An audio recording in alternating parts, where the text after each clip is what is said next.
Welcome CRM crew, my name is Nick, and in today's quick tutorial I'm going to be demonstrating how to add progress tracking to a board in Monday.com. So once you log into Monday.com, of course you'll come to the home screen.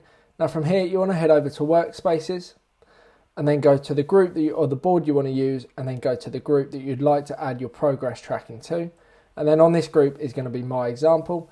And then I'm going to demonstrate if you go over to the right hand side and use the add column button, which is the plus button. Press that and then go to more columns, and then use the search bar on the top right hand corner and just search progress tracking. This column will come up. Just press the add to board button. Now you'll be able to see here that you now have a progress bar which essentially goes from 100% to 0%, and that is defined by your different status levels. So as you can see here, done and done equals 100%.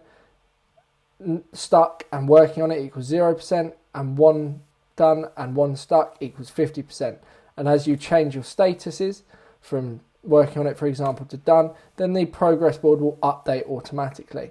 And that is how to add progress tracking into your Monday.com CRM system. I hope this video has clearly explained how to add progress tracking to boards in Monday.com.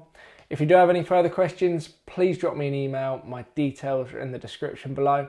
Otherwise, thank you very much for watching, and I'll see you shortly in the next video. Thank you and goodbye.